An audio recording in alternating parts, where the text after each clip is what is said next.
Uja, greetings. Greetings.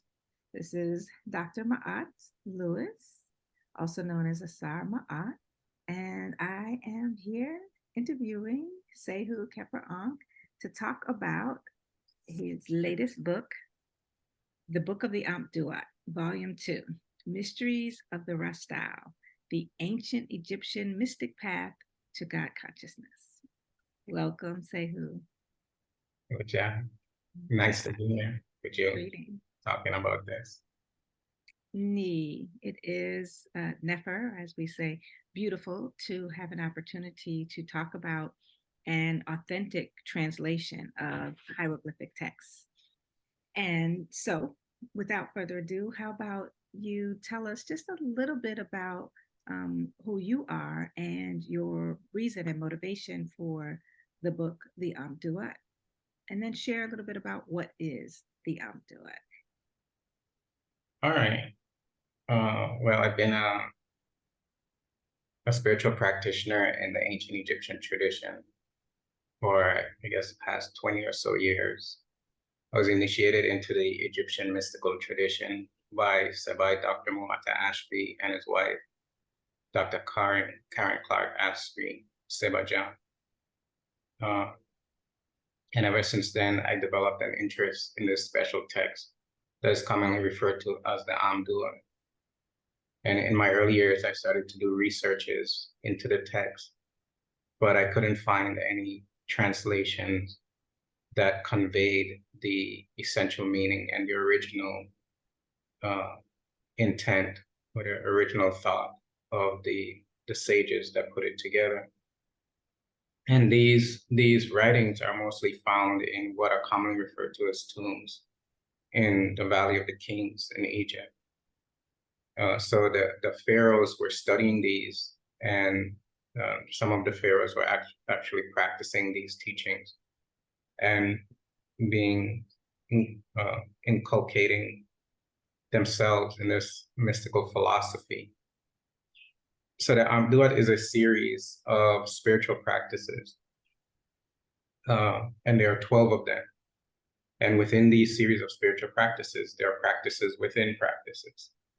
And so they're metaphysical uh, states of mind that a human being can generate to reveal certain insights into the essential nature of being. So it's actually a series of metaphysical practices that are commonly referred to as divisions and things like that. When you say metaphysical practices for the layperson or someone who may not be in a spiritual tradition, what does that mean? So there are a series of meditations, Uh-huh. but in these meditation practices, it's not just sitting, meditating, and visualizing something. It's actually conjuring a certain state of consciousness, if you can call it that. So a certain degrees state of consciousness of mind that the spiritual practitioner goes into that leads to, so it's like going through a maze, but you only go into certain areas. And these states of consciousness that you get into, these are actually aspects of one's own mind. But for most people, for a common person who is not engaging in this kind of practice, they are shielded from it. They can't ascertain it or they can't conjure them because they're not doing the practices and the preliminary trainings to do it. So it's conjuring certain states that is ultimately to lead to a condition that is referred to as spiritual enlightenment. Very powerful. So tell us more specifically about the book. And the exact title is The Book of the Amt Duat as It Is, Volume 2, Division 4 through 6, Mysteries of the Raztou, the Ancient Mystic Path to God Consciousness. And so this book is the second in a volume series. The first volume was also titled The Book of the Amt Duat as It Is, Volume 1, Divisions 1, 2, 3, The Ancient Egyptian Mysteries of the Astral Plane and Beyond. So, can you tell us a little more about what the book is about and maybe help us understand the first volume, and then, really this second volume. Okay, so the first volume reveals a certain pattern or train of metaphysical systems, it's a meditation practices that a person has to go through to cause an awareness of the astral plane.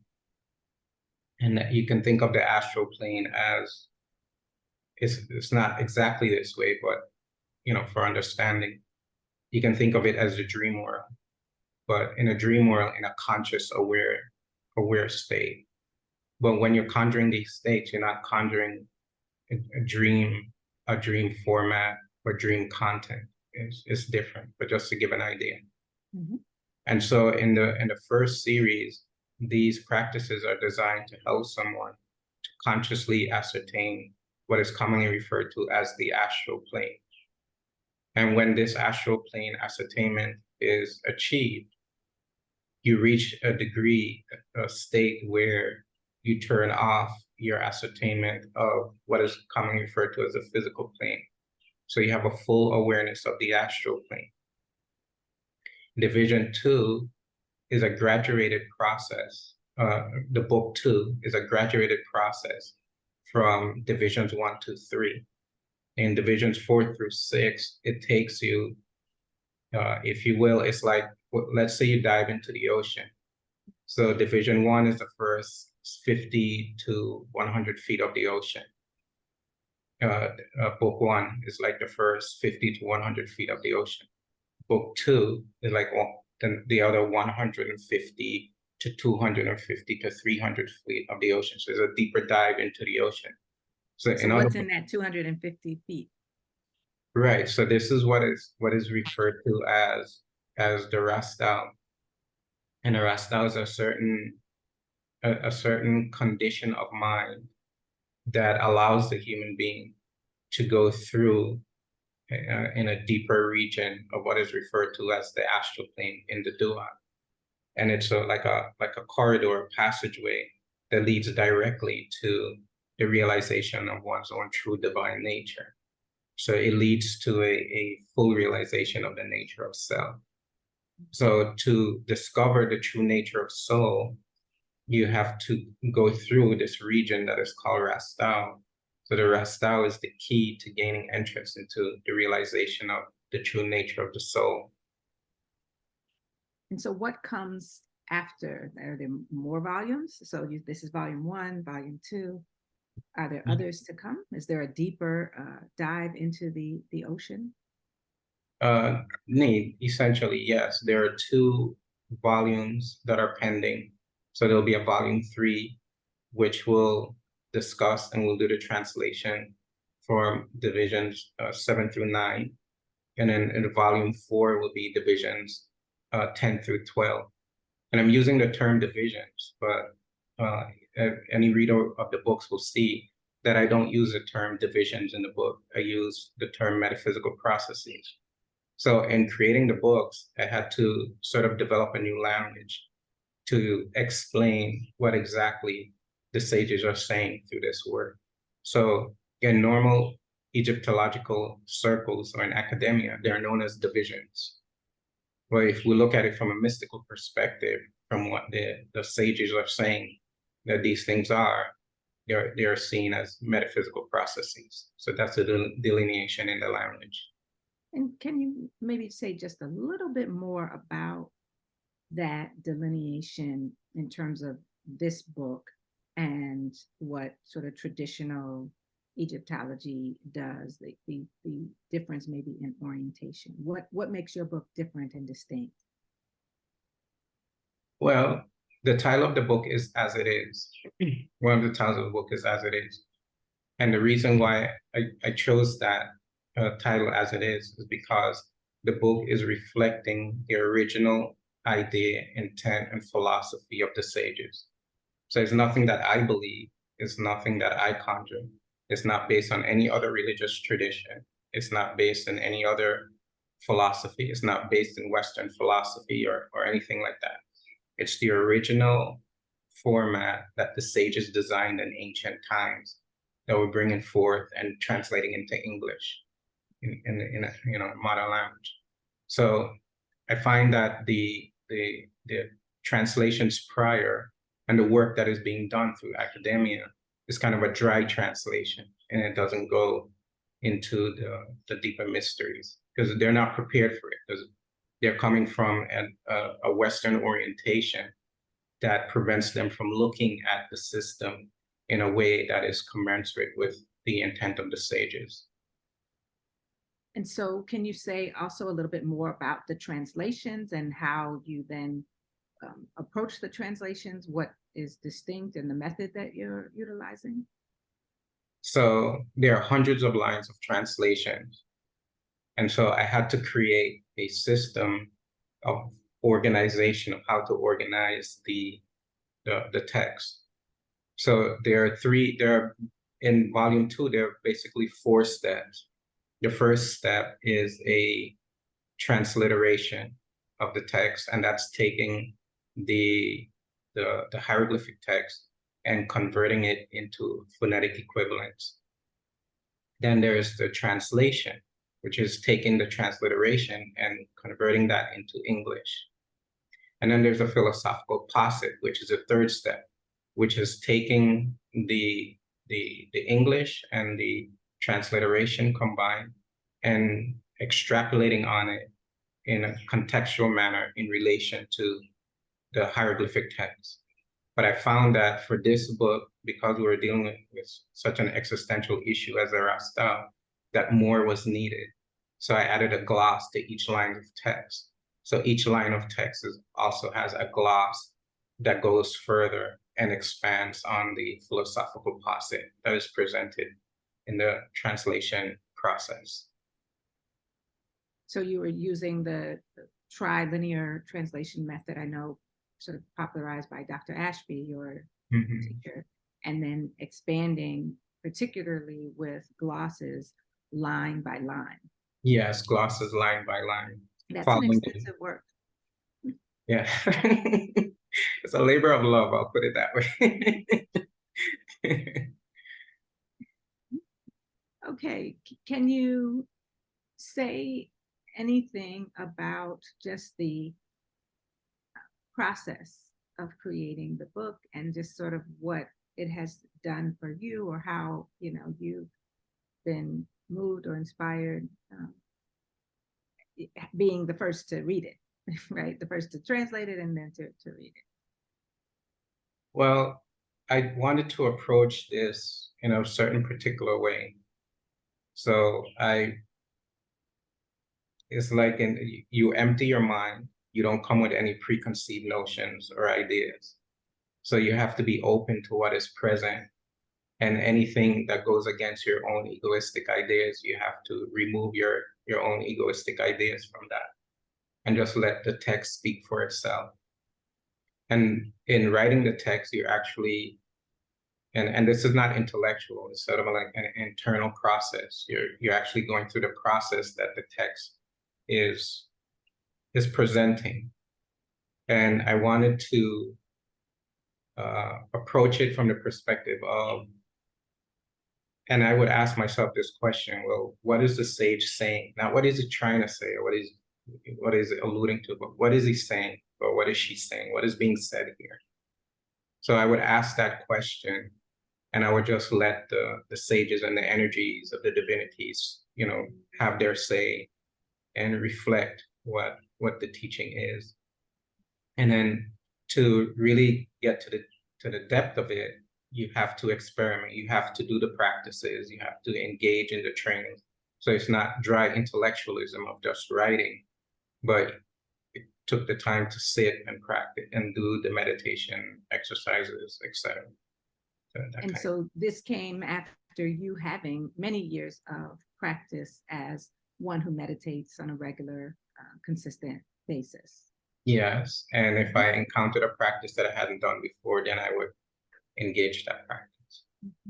So what can you offer for readers who are going to purchase the book? How would you recommend that they approach the book? How can the book be utilized by those of us who seek to read it?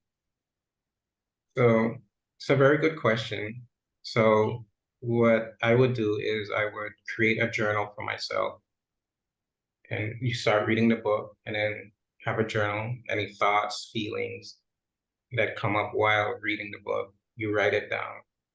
If you have any questions, you formulate the questions, you write those down, and you contemplate on the questions, and then you call me and for discussion, more depth discussion on what issue has come up, and you go through it in a step-by-step, meaning you don't want to rush yourself through it, and you should create some space to read the book, meaning either early in the morning or late at night, or when you have some free time.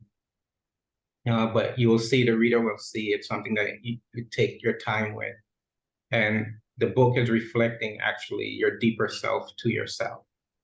So in reading the book, it's really an inward journey that the reader is embarking upon, discovering deeper, more profound aspects of oneself. So the book leads to the book takes the reader on an inward journey, to the center of the heart. And I've seen a preview of the book, and so there are both images and text in the book. So you talk about translating the lines. What can you say about the images or the use of images in the book as well? Well, this is a very uh, prominent feature of ancient Egyptian literature beyond the era of the pyramid text. So the pyramid text, you have only text. And there was a development of the papyrus text where they started adding vignettes. And in the Amt Duat text, which came out in the Middle Kingdom period, there's extensive vignettes, and there's hundreds of divinities and gods and goddesses. But these divinities and gods and goddesses are actually aspects of your psyche. So the sages designed the gods and goddesses to try to explain certain psychological and psychophysiological processes. So if you take the text alone, you won't get the whole picture. You have to take the text along with the vignettes, and so you have to also decipher the vignettes to paint the whole picture. So if you see a divinity with with the head of a dog or whatever, it's not that you're going to see a person with the head of a dog walking around. That there's a certain kind of symbolism that is being conveyed through the imagery and the vignette that the sages created. And so these things are not to be taken literally. They're metaphoric of certain psycho-spiritual principles within the human psyche. And this is really what I would consider the sort of cardinal mark and distinction of the ancient, Egyptian philosophy and teachings like the Amt Duat, that they are written in a symbolic language. They are written with the metaphysical intention. And for the reader, it is, critical that if you're going to take in the text and understand the text, as you said before, one has to empty one's mind of many of the Western conceptions that we have been indoctrinated with or socialized with, Mm-hmm. and welcome this sort of symbolic, mystical interface with the teachings. And you also elaborated on the idea that these divinities are not just divinities, they are aspects of the personality, forces within the human personality, cosmic forces, or as you said, aspects of the human personality. So they really have developed a pretty complex psychology, a mystical psychology. Yes, complex and I would say an expanded view of the human psyche.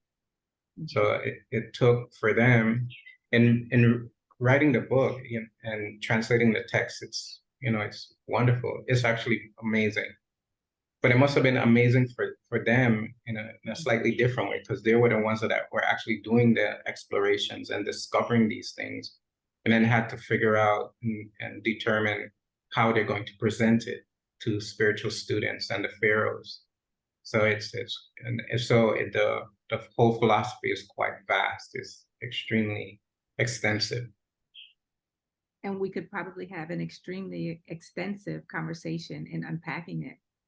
But let's bring some just sort of conclusion to our thoughts today in terms of what else would you like to say about the book, and other things that you might want readers to either prepare themselves with as they seek to purchase the book, or read and embark upon the journey of this text. Well, I think that this is perhaps the most important book written, along with the volume one, that this volume succession set, are the most important text written on the Amt Duat, because it's reflecting the mystery of the sages and what they are bringing to us. And as they are reading it and studying it, they're reading and studying what the ancient sages actually discovered and have left for us to discover within ourselves, to elevate ourselves, for us to discover our own divine nature. And when you think about it, it's really something, because the sages were actually, meaning the pharaohs and the priests and priestesses. But if you think about it, the pharaohs were actually doing these things and practicing these things. And so they left it for us. And so we can share in their mystery and what they have discovered, and we can discover that same mystic reality within ourselves. It is quite profound, and a dua, a thank you to you for facilitating our ability to have these translations, or have translations of the ancient texts, so that we can review and study them. And so this is an important work, and again, can't say dua enough for the time and the energy that you put into making the translations, but also doing the inner work that one as an author, one as a translator, does in preparation for writing this kinds of text. So again, dua and orations and peace to you, and we look forward to the next volume. Certainly. I already started it, actually.